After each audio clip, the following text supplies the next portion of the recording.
você abrisse comigo a sua Bíblia em Salmos 23, versículo de número 5.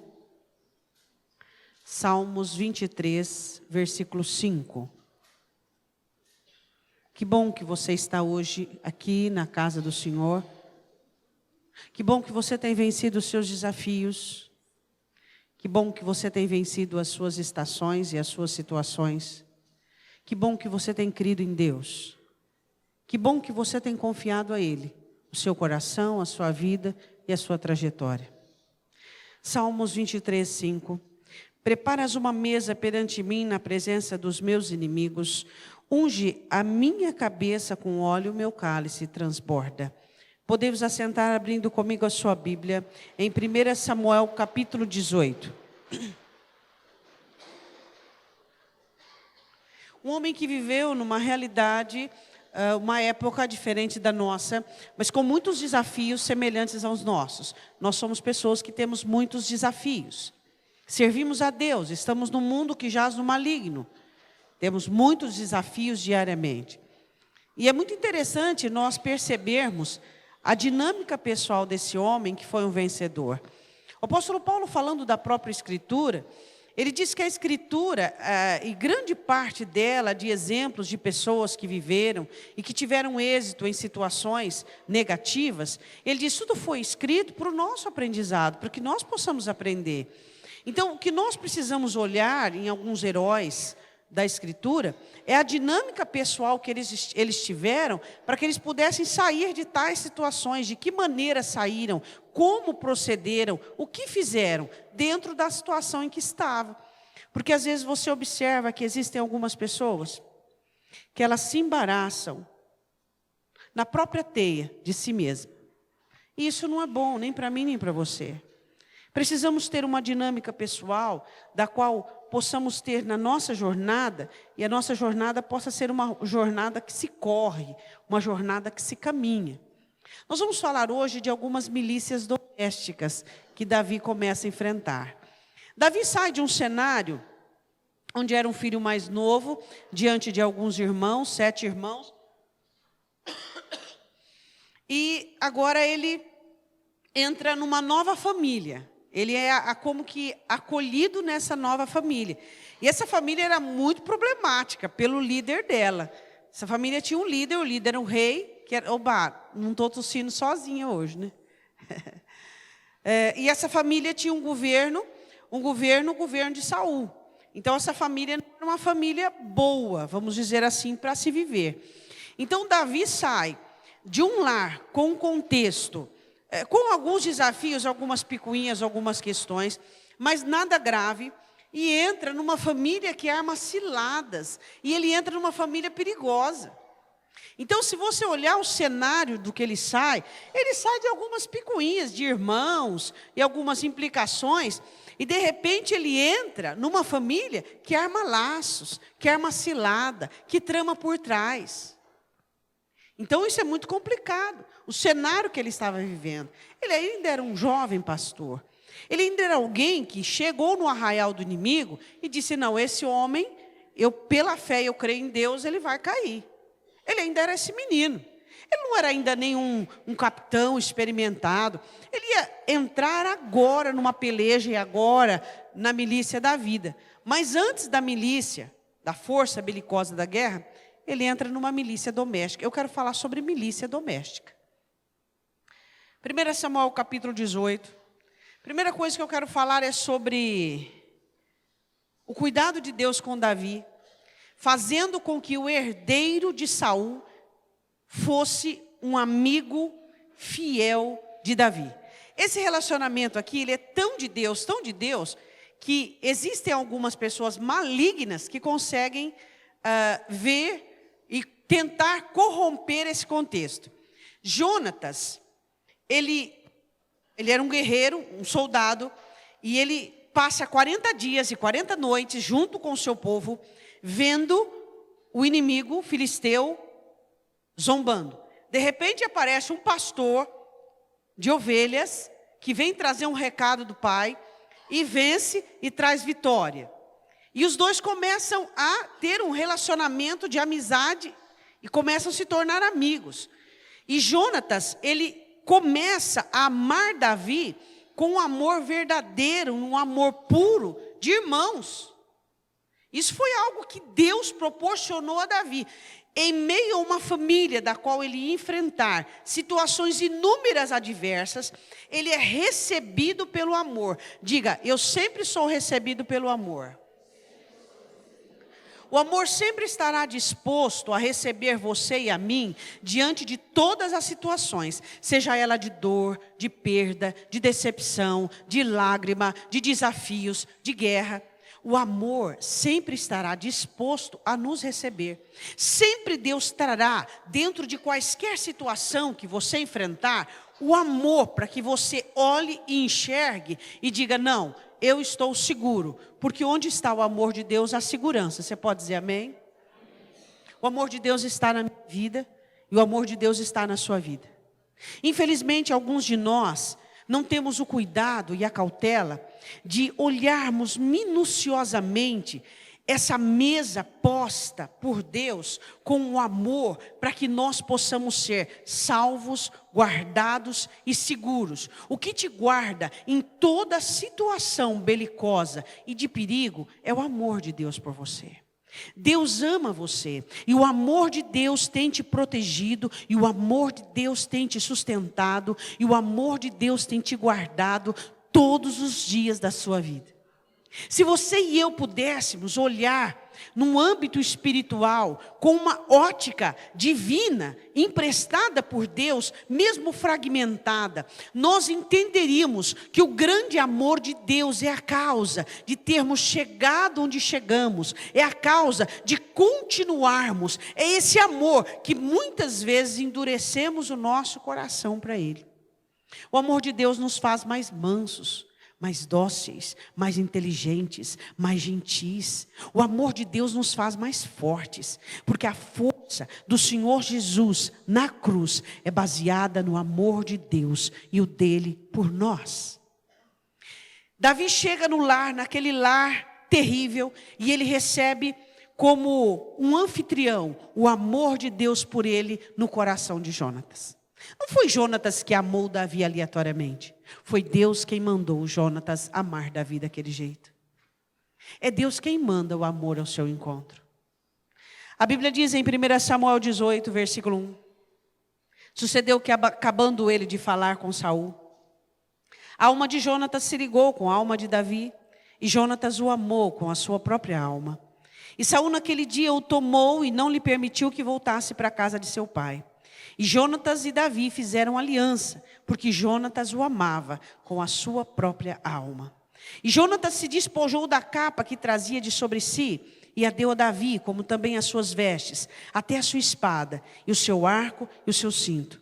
Jonatas olha para Davi e diz assim, esse homem é um guerreiro. Esse homem tem espírito de guerreiro e alma de guerreiro. Esse homem tem que ter a minha capa, ele tem que ter o meu escudo, ele tem que ter a minha espada, ele tem que ter a minha lança, ele tem que ter as minhas vestes. Então, Davi se despe daquela roupa de pastor, e aí sim, Davi rejeitou a roupa de Saul, correto? E ele aceitou a de Jonatas. Por quê? Por inúmeros motivos, mas eu quero chamar a sua atenção para um.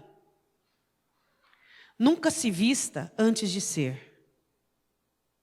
Nunca se vista antes de ser. Existem pessoas que se vestem de autoritárias, mas não têm autoridade. Então cometem disparates. Nunca se vista antes de ser. Ele chega, ele ainda não era um guerreiro, era um desconhecido, um pequeno pastor de ovelhas. Tá? E ele chega ali e vai vestir a roupa, uma que não servia, uma que nunca havia experimentado, mas a de Jonatas ele recebe, porque ele havia provado que ele era honrado, que ele tinha fé, que ele cria em Deus. Ele se sentiu à altura da vestimenta do príncipe de Israel. A questão é, quantas vezes Satanás arma ciladas para você, e você se veste quando não é? As nossas vestimentas usamos quando já existiu prova. Para ninguém, tá? Você provou para você mesmo que você tem fé. Você provou para você mesmo que você crê. Você provou para você mesmo que você está definido e decidido. Você provou para você mesmo. E então você veste. A vestimenta, as outras pessoas verão. Mas aqui dentro, as vestes de dentro de você, é só você e o Espírito Santo quem vê. Ele vestiu-se de guerreiro, de roupa de um príncipe, porque já havia sobre ele o legado de um guerreiro, um legado de um militante. Às vezes nós queremos nos vestir por fora, nos cercar por fora. Às vezes nós queremos do lado de fora manter situações para que possamos comandar, para que possamos litigar, para que possamos ter domínio. Se não temos domínio nem de nós mesmos. Como é que eu posso querer uma vestimenta do lado de fora, onde eu possa mostrar para as pessoas alguma coisa, se isso não respalda do lado de dentro? O porquê vivemos buscando vestimentas do lado de fora? O porquê queremos mostrar, queremos que as pessoas possam ver, possam saber? Quantas vezes você quer que as pessoas vejam você, que você está sofrendo, mas você sequer vestiu a roupa da aflição, onde o seu clamor é colocado diante de Deus, em verdade, em sinceridade, em poder e autoridade, e você quer que as pessoas olhem para você como um aflito? Para quê? Para que as pessoas sintam dó de você, para que as pessoas sintam o que de você? Você percebe isso? A necessidade de vestirmos as nossas vestimentas dentro de nós, dentro do nosso coração. E então do lado de fora sim, vamos assumir o nosso posicionamento. Por quê? Porque já fomos aprovados por nós mesmos. Quais são as pessoas que boicotam a própria vida? Quais são as pessoas que cometem trágicos acidentes na própria vida? São pessoas que vestem roupas apenas para o lado de fora, roupas de inteligência, roupas de poder, roupas de sabedoria, roupas, e essas roupas viram trapos, ficam maltrapilhos quando são assolados por Satanás. Minhas vestimentas são aqui dentro e a sua é aqui dentro, aí dentro de você. É aqui dentro de nós que nós despimos as nossas roupas comuns e vestimos os nossos trajes reais. É dentro de cada um de nós. Diga amém. E Davi veste aquela roupa, ganha de presente. Ele não tinha e ele ganha de presente. E ele começa a sair nas pelejas e sair nas guerras. E ele não ficou abduzido com a sua vitória com Golias. Ao contrário, ele era inexperiente naquela questão de guerra, então ele era muito cuidadoso. Você é inexperiente na vida porque, vamos ver se você sabe. Você tem 70, você tem 60, você tem 50. Você é inexperiente na vida por quê? Porque um dia é diferente do outro. Um dia é diferente do outro. E eu e você somos inexperientes, por isso que nós estamos aprendendo. Todos os dias nós estamos aprendendo em Deus. Por quê? Porque um dia é diferente. Nunca existiu um dia como esse. Nunca existiu um dia de amanhã. Então nós somos inexperientes. A Bíblia diz assim, versículo de número 5. E saía Davi aonde quer que Saul o enviasse, e conduzia-se com prudência. E Saul o pôs sobre os homens de guerra, e era aceito aos olhos de todo o povo, até aos olhos dos servos de Saul.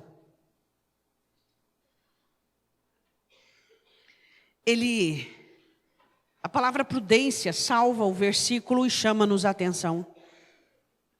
O cuidado dele em tudo aquilo que ele estava iniciando na vida dele. O cuidado dele naquela nova fase da vida dele. A prudência dele naquela fase. Se fosse uma outra pessoa qualquer, poderia esbanjar, dizendo, estou com tudo e não abro. Ele não. Ele tinha cautela.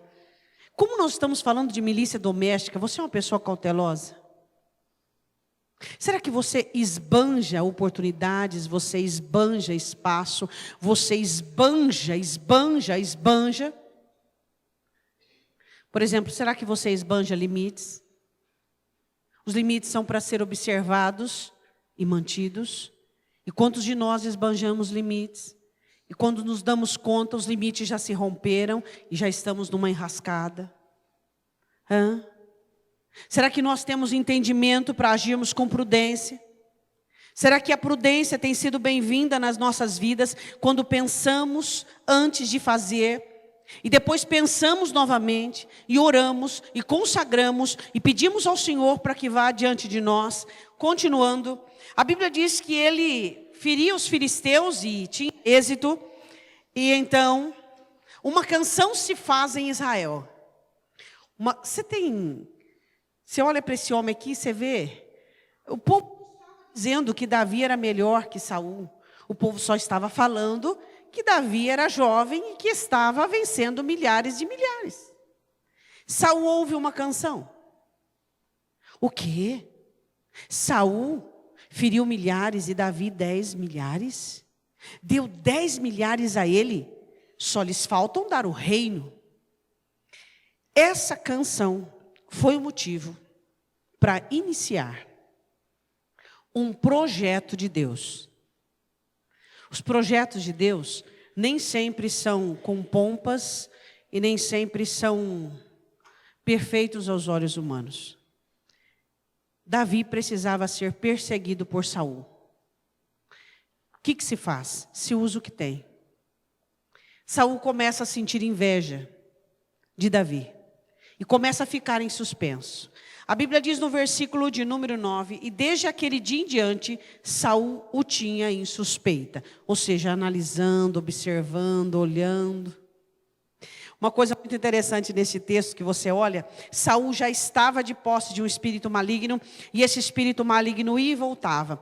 E uma certa feita, Saul começa a ser possuído, e Davi sempre tocando harpa, tá? Nas horas de folga, ele ia na guerra e nas horas de folga tocava para que o homem se sentisse bem. O homem era endemoniado e Davi sabia disso. E a Bíblia diz que uma certa feita, ele começa a ficar endemoniado e de repente começa a profetizar tudo junto. Começa a encenar uma profecia, começa a fazer uma profecia e Davi tocando e observando aquilo tudo. O homem foi curado, está profetizando. Não, o homem estava enganando. Davi começa a entender que dentro daquela família, ele ia ter que aprender a enxergar enganos.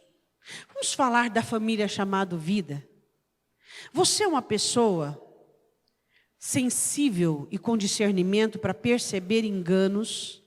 Será que os cabelos já estão brancos na sua cabeça e você não consegue ainda discernir quando alguém de verdade te ama e quando alguém usa você e quando alguém faz jogos com você?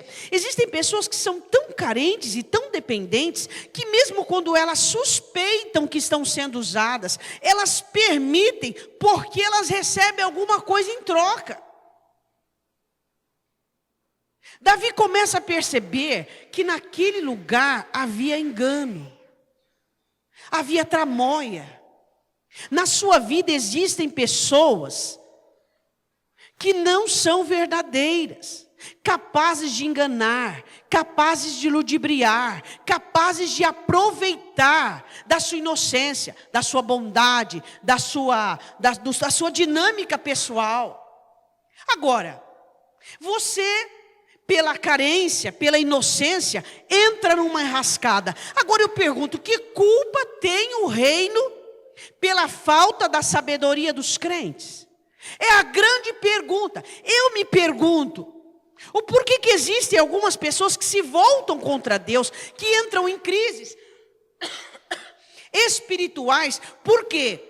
Porque ao invés de ter o Espírito Santo como aquele que dá discernimento, aquele que é funcional da dinâmica pessoal, ele começa a ouvir o próprio coração, começa a colocar o dó acima. Tem um versículo em Provérbios que é muito interessante, diz assim: o favor no juízo não é bom. Ou seja, quando você vai julgar algo na sua vida, não é bom você pender para um lado e dizer: o sentimento, não, mas o juízo tem que ser limpo, o juízo tem que ser correto, o juízo tem que ser adequado. Quando você põe o seu coração, o seu juízo é corrompido. Davi precisava ali de uma lógica, Davi precisava de um discernimento humano que tem faltado para os crentes hoje em dia. Os crentes são enredados, ludibriados por alpinistas na fé, por pessoas que não sabem discernir nem a mão direita ou a esquerda, e vão guiando, um cego guia outro cego, mas eu não sou cego e você não é cego. A Bíblia diz assim no versículo de número 10, e aconteceu no outro dia, que o mau espírito da parte de Deus se apoderou de Saul e profetizava no meio da casa. E Davi tocava harpa com a sua mão, como sempre, como nos outros dias. Era um dia comum, mas de repente, Davi tocando harpa para esse homem melhorar, para esse homem ficar liberto, pelo menos aquele momento, e o homem começa a profetizar, e o homem começa a gesticular como um profeta. Davi olha aquilo e diz, espera aí um pouquinho, aquilo vinha da parte de Deus? Não, aquilo era um espírito de engano, era Saul junto com esse espírito maligno, não era só o espírito maligno não, era Saul e o espírito maligno junto. Existem coisas que acometem os crentes, que é o ímpio, a impiedade do ímpio e o espírito maligno, mas o espírito maligno não faz nada sozinho. O espírito maligno vai fazer algo sozinho? Não. Satanás só usa o que existe dentro de cada um de nós. Satanás não vai criar nada. Davi olha aquilo e ele fica mais atento ainda. O que é que te deixa mais atento ainda? Eu e o pastor, nós íamos conversando e nós íamos falando assim, todos merecem uma segunda chance, mas nem todos são dignos da segunda chance. Concorda? Todos nós merecemos uma segunda chance. Mas a questão é sermos dignos dessa segunda chance. O que te deixa em alerta? O que te deixa em suspeita? O que faz você entender e compreender que você é responsável pela sua preservação física junto com Deus? Que Deus não vai te preservar fisicamente, emocionalmente, espiritualmente sozinho. E que você é responsável por isso. E às vezes você se enfia em cada situação que coloca em risco até a sua integridade física. Existem pessoas que adoecem por causa de uma decepção, que adoecem por causa de um tombo. Agora, será que nós, eu e você, não vamos trabalhar juntos com o Senhor Jesus, quando Ele diz, quem não é comigo é contra mim, quem comigo não ajunta espalha? Será que nós não temos entendimento suficiente para observarmos, espera aí, esse homem está profetizando, está endemoniado, está profetizando. E Davi ficou alerta. De repente esse homem pega uma lança e joga em Davi, querendo matar ele. E Davi faz o quê? Estava atento. Não estava de olhos fechados, tocando, dizendo aleluia, o homem está profetizando, nem com o olho fechado, outro aberto. Ele estava com os dois olhos regalados no homem. A Bíblia diz assim, que ele atira uma lança, e ele diz, encravarei Saul na parede. Davi se desviou por 2 vezes. Ele tenta 2 vezes matar Davi, e Davi se desvia por 2 vezes. Foi o diabo que falou, eu encravarei Davi na parede? Não. Foi Saul. Você é uma pessoa usada por Deus, e existem muitas pessoas ao seu redor que são usadas pelo inimigo. E você precisa entender isso. Você precisa entender que existem coisas que saem dos lábios de pessoas, que existem coisas que pessoas fazem, que têm uma única incumbência, derrubar você. E se o seu coração estiver preso, e se seu coração estiver agrilhoado, você perderá a noção da autopreservação. A Bíblia diz assim no versículo 12, eu amo esse versículo. Temia Saul a Davi, porque o Senhor era com ele e se tinha retirado de Saul. Sabe por que existe um temor da parte do inimigo com respeito a nós? Porque Deus sabe do lado que ele está. Eu amo isso. Quando Josué diz para os outros espias, Deus se retirou deles, Deus está do nosso lado. Deus só está de um lado. Pastora, mas Saul não era rei e Davi ainda um pequeno capitão? Sim. Mas Saul não era... só que Deus não estava do lado de Saul. Saul temporariamente estava como rei, mas Deus estava do lado de Davi. Você acha que Deus está do lado apenas daquele que está esbanjando? Não. Aquele que se diz todo cheio de razão? Não. O que Saul entendia? Que Deus havia se retirado dele. E eu vou dizer uma coisa para você. Davi perdeu convívio com a família, conforto. Davi perdeu tudo na vida dele. A única pessoa que ele não perdeu foi Deus. Bastou. Foi a única pessoa que ele não perdeu. Foi Deus. Às vezes você passa por fases da sua vida onde você perde algumas situações. Só que você não perdendo Deus, você está com tudo. Você não pode perder Deus. Se você não perder Deus, você sempre vai estar com tudo. Dá para você entender isso? O que Saul entendia? Deus não está comigo, Deus está com ele.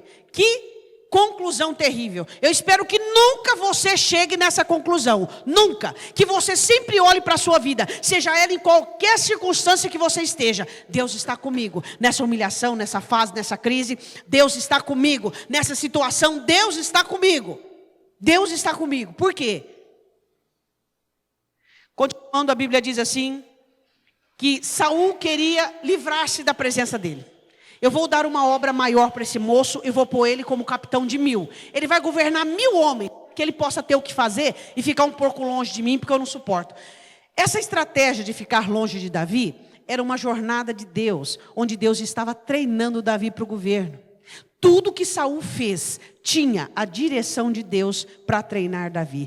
Tudo que acontece na vida de um cristão é a direção de Deus para o meu treinamento e para o teu treinamento. Diga amém. Davi começa a governar 1000 homens e sair para governar e sair para militar com eles. E Davi começa a aprimorar-se na força belicosa e ele começa a ser experimentado. Eu quero te fazer uma pergunta. Davi de 100 homens que governava passou para 1000. Você de um probleminha lá atrás hoje já sabe resolver um problemão. Amém ou não amém? Quando seus problemas aumentam de proporção e aumentam de seriedade, Deus está te treinando. Para você ficar melhor, mais apurado, mais inteligente, mais sábio, mais perspicaz. Amém?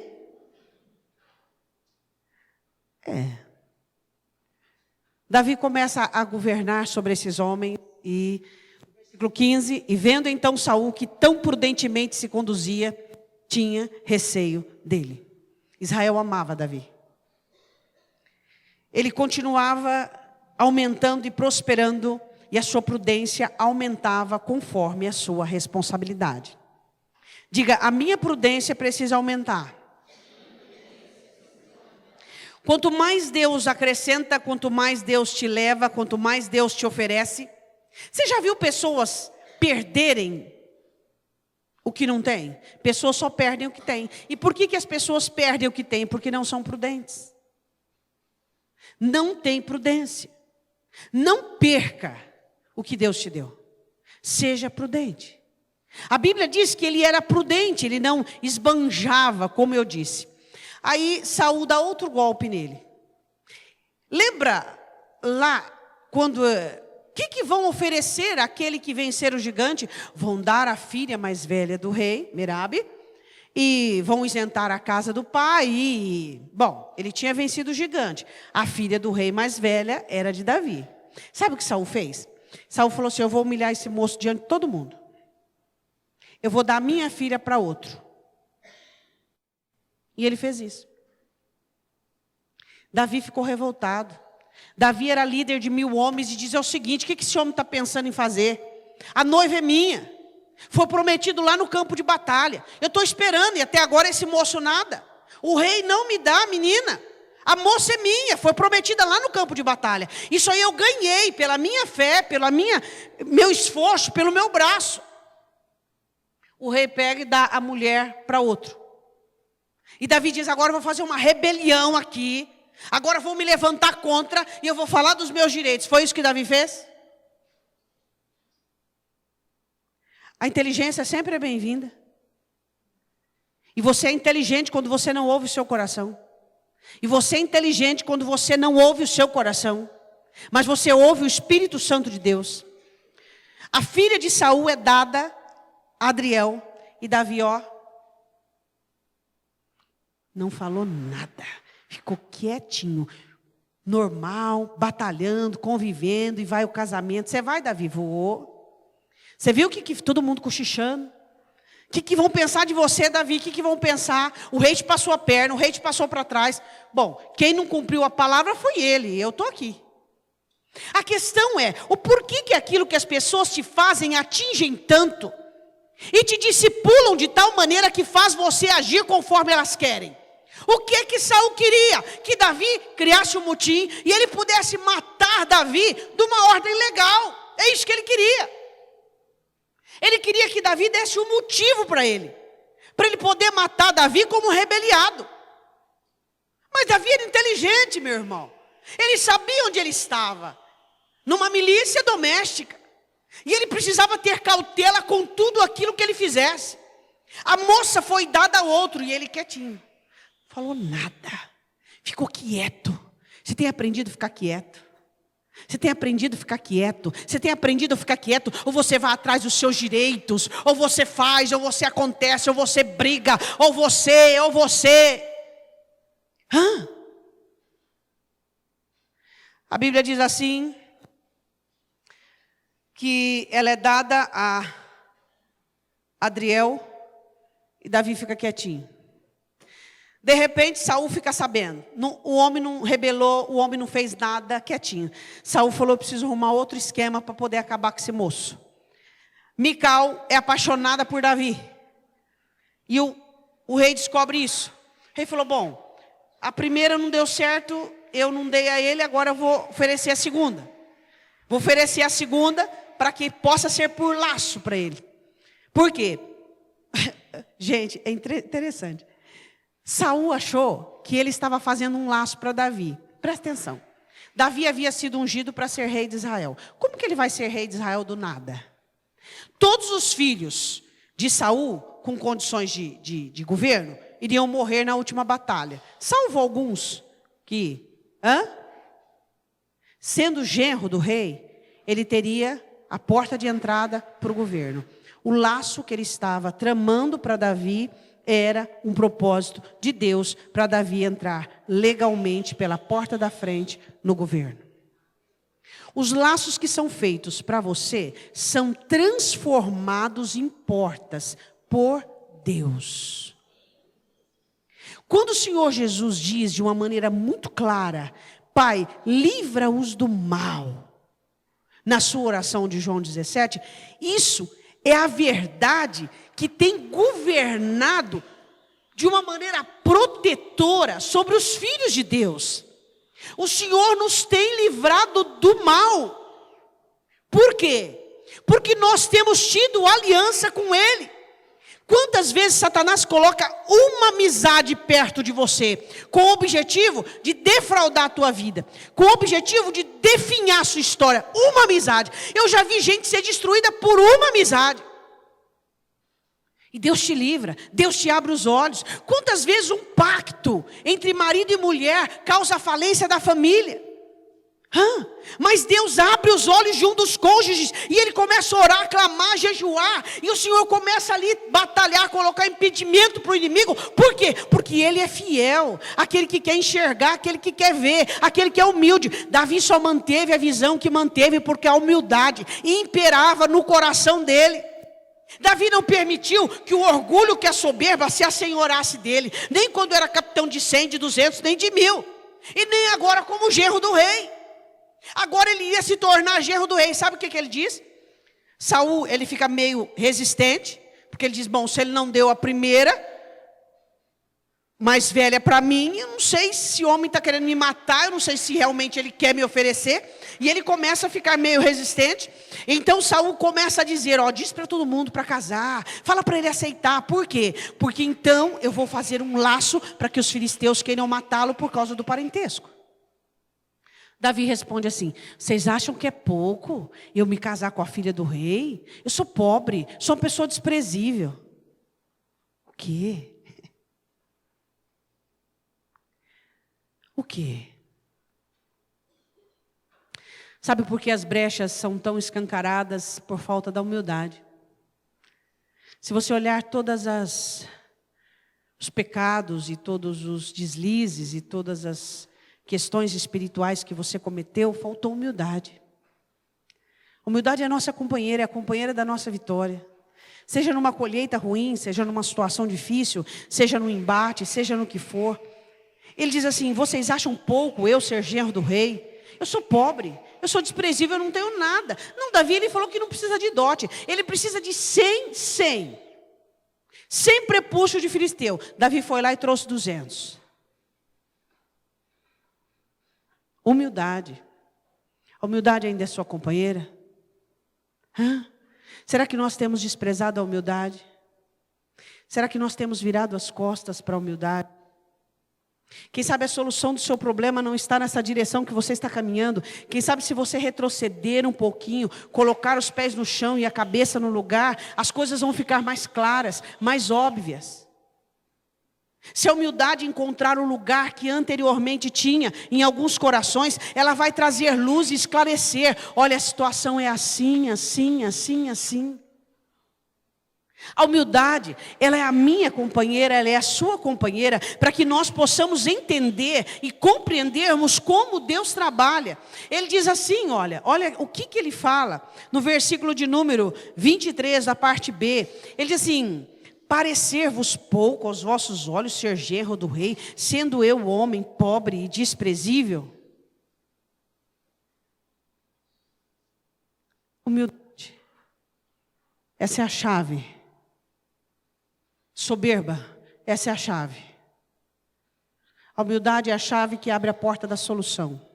E a soberba é a chave que abre a porta dos embaraços e dos enroscos.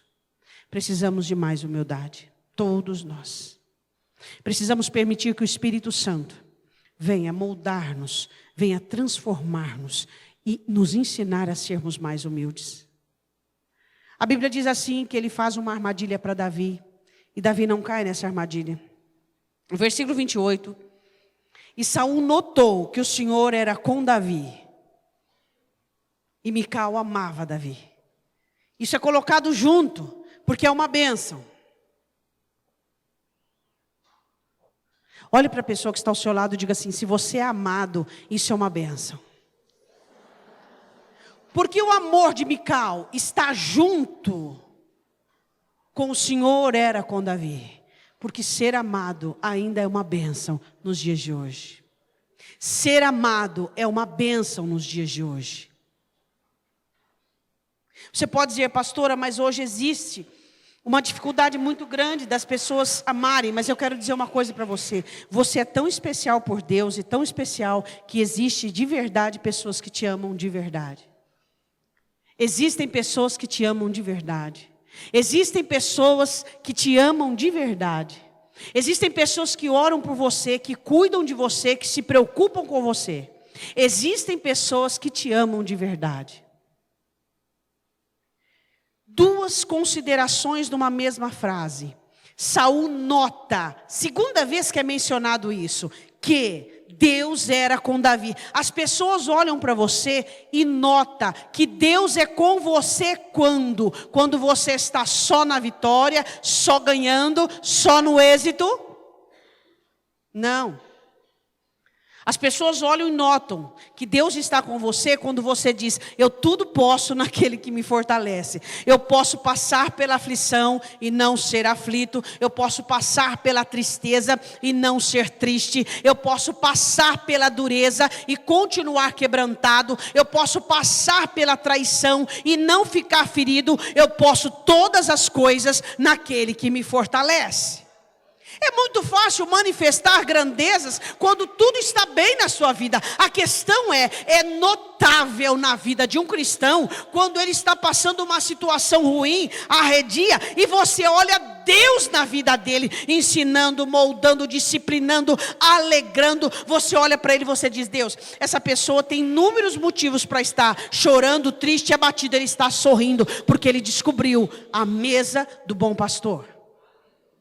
Ele é aquele que prepara uma mesa perante mim, quem escreveu o próprio homem, na presença dos meus inimigos, que não falta livramento, e unge a minha cabeça com óleo, e o meu coração transborda, o meu cálice transborda.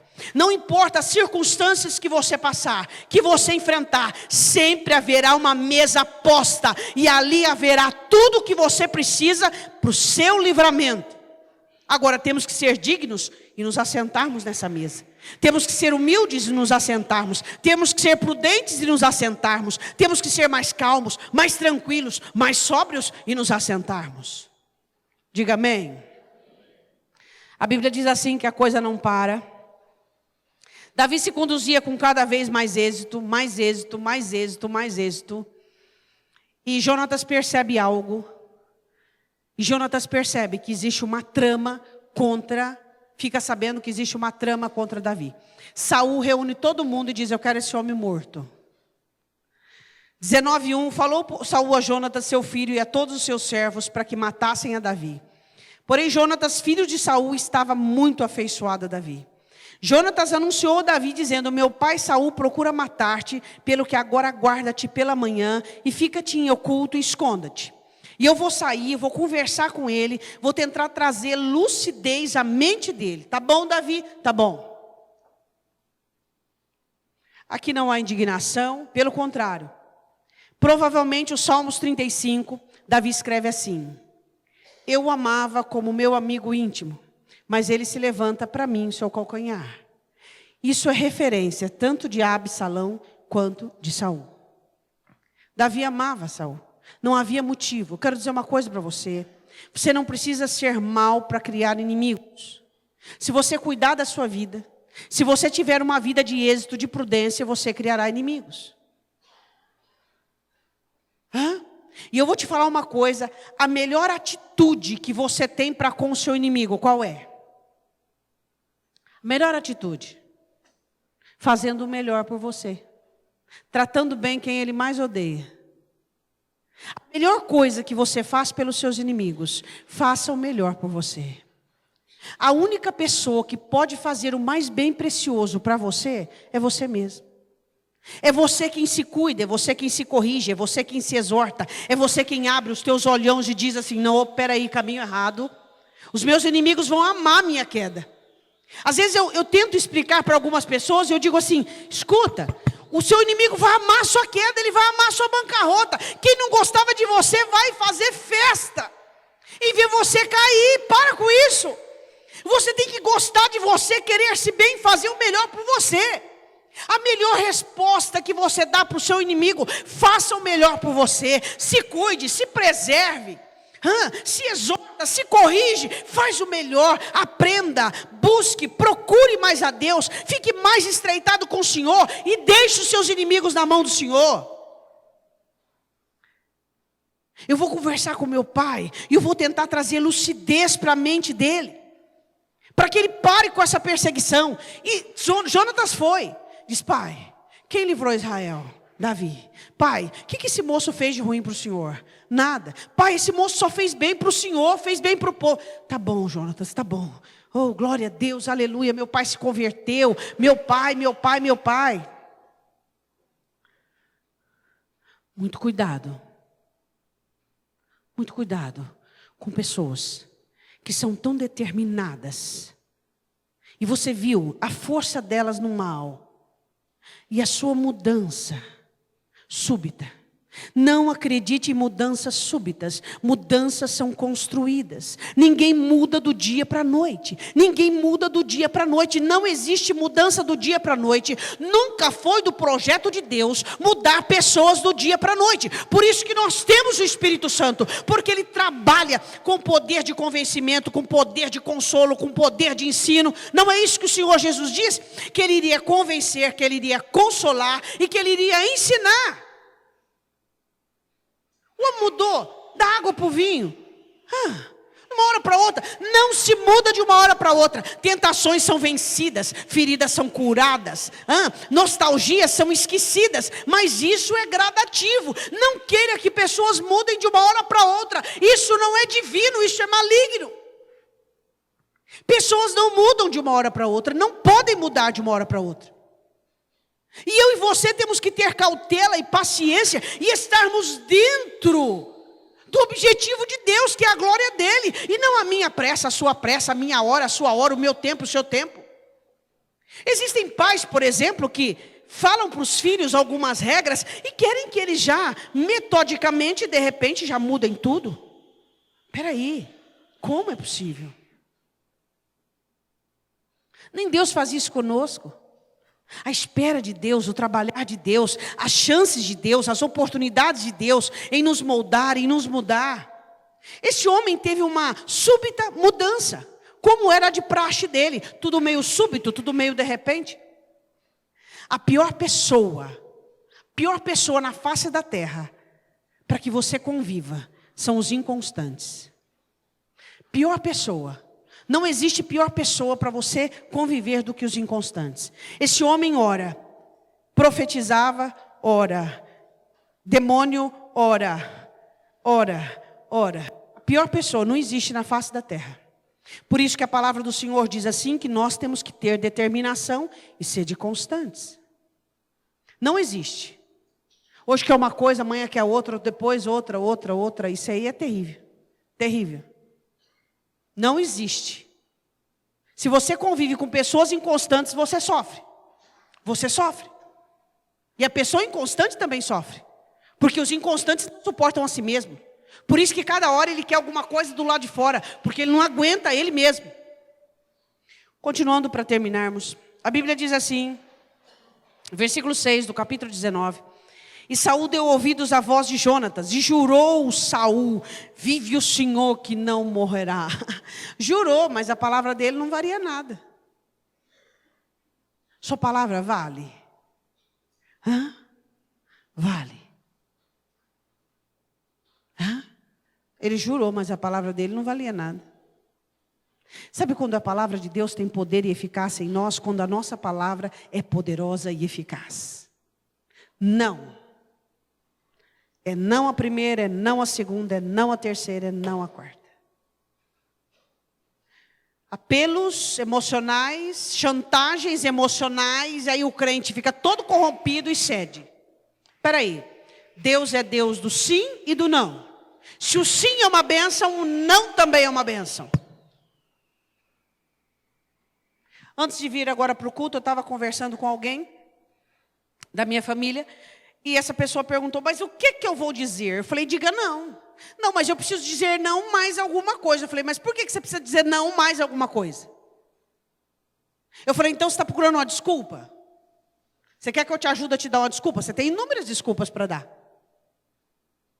Por que você tem que dizer um não e uma justificativa e uma desculpa e uma passadela de mão e uma... Por que o não pode ser bem recebido no nosso... Você já imaginou como que os crentes são fracos? Você fala não para uma pessoa, a pessoa fica parada esperando o resto. Peraí, não. Por quê? Não, peraí, eu tenho que dar uma justificativa porque não? Eu tenho que dar uma explicação porque não? Peraí. A palavra fala tudo. Se eu dissesse sim, você ia pedir explicação? Não. E por que eu falo não, você quer explicação? Peraí, vamos ser justos. Não é não. Se eu falo sim, você não quer explicação. Você sai. Agora, se eu falo não, você quer explicação, peraí, você quer uma desculpa? Eu posso te dar inúmeras desculpas. Nós somos ótimos em desculpas. Mas não é não. Experimente dizer não para alguém e não emendar a conversa. Não. Não. E ponto. E não. Este homem, ele jura. Dali meia hora ele mudou de opinião. Eu vou matar Davi. Eu vou continuar com o meu projeto, com o meu plano. Eu quero dizer uma coisa para você. Só Deus muda o coração do ser humano. Eu posso ficar de blá blá blá na sua cabeça. Você pode ouvir, você pode fazer curso, você pode vir à igreja, você pode... Só Deus muda o coração do ser humano. E, observação, se esse ser humano quiser mudar... Tem essa questão também. Só Deus muda o coração do ser humano. Ninguém muda. Ninguém. Se o Espírito Santo não fizer a obra, não adianta. Às vezes você se sente fracassado. Eu fracassei, eu poderia ter dito isto. Eu poderia ter dito aquilo. Eu poderia ter feito. Eu poderia ter socorrido. Eu poderia. Isso não é sabedoria. Você acha que eu sou melhor que o Espírito Santo? Você acha que você... Quem nos diz que somos deuses? Espera aí, meu irmão. Eu estou limitando o Espírito Santo.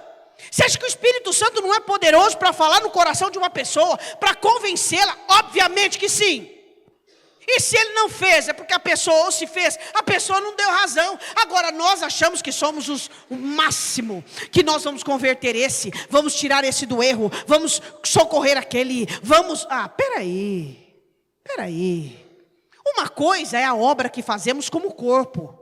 Outra coisa é nós queremos ser Deus na vida dos outros. Você não muda ninguém. Eu não mudo ninguém. Ninguém muda ninguém. Eu não mudo nem a mim mesma. Precisamos da ação do Espírito, do objetivo do Espírito Santo. Agora, você acha ficar se responsabilizando porque querendo ter o controle? Tem gente que quer mudar todo mundo. Tem gente que quer mudar todo mundo. Aceite as pessoas como elas são e entregue-as a Deus. Tenha milícia doméstica, aprenda. Existe uma guerra que você tem que fazer, é uma guerra particular dentro de você. Custa você aceitar aquela pessoa como ela é? Pastora, mas o quê? Você acha que você está vendo mais do que Deus? Você acha que os erros dela incomodam mais a você do que Deus? Não. Deixa Deus trabalhar, deixa Deus tratar e segue a sua vida, cuida. A Bíblia diz que o disco virou e esse homem quis novamente matar Davi. Versículo 10, não teve mais lenga-lenga, Davi foge. Fugiu Davi e escapou naquela mesma noite. Nunca mais pôde voltar para aquele ambiente doméstico. Nunca mais. Só voltou depois como rei. Acabou. Agora eu quero dizer uma coisa para você. Eu e você estamos num campo de batalha. Onde a prudência, a humildade, a sabedoria e a comunhão com Deus são nossas aliadas principais. E o que você precisa aprender é não permitir que os ataques do maligno venham dirigir a sua vida. Que as obras de Satanás venham convencer você de alguma forma a fazer coisas que irá se arrepender amanhã. Gostaria que você ficasse de pé. Você tem uma vida apenas. E você tem que fazer essa vida valer a pena. Qual foi a pessoa que mais fez bem na sua vida? Você já parou para pensar? Qual foi o maior bem que você já recebeu na sua vida? Qual foi o maior mal que você já recebeu na sua vida?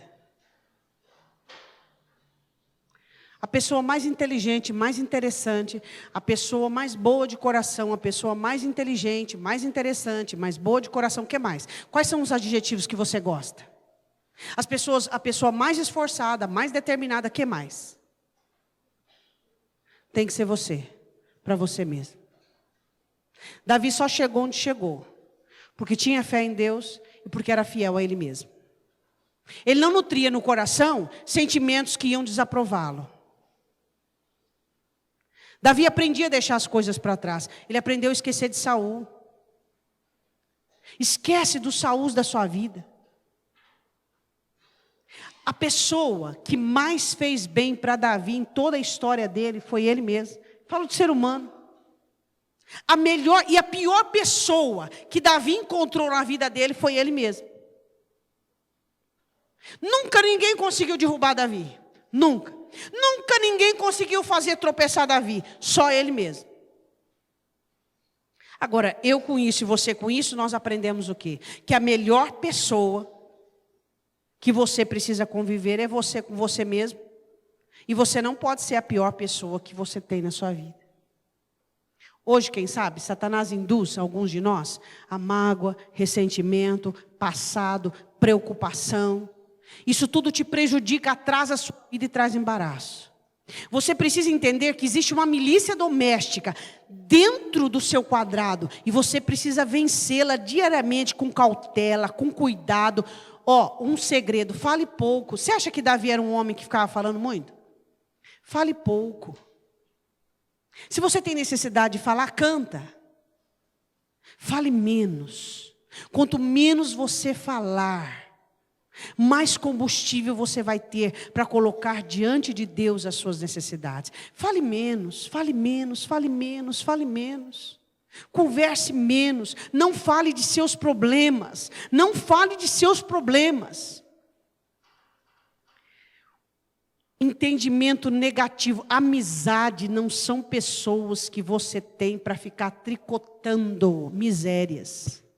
Amizades são pessoas que você ouve delas soluções e saídas para você vencer miséria. Se a amizade que você conversa não tem te ensinado a vencer miséria, isso é tricô, isso não vai chegar a lugar nenhum. Os cristãos deveriam entender o que é amizade. Você acostuma com as misérias do outro, ele acostuma com as tuas. O que vai dar nisso? Miséria mais miséria é igual a miséria. Amizades têm que trazer libertação.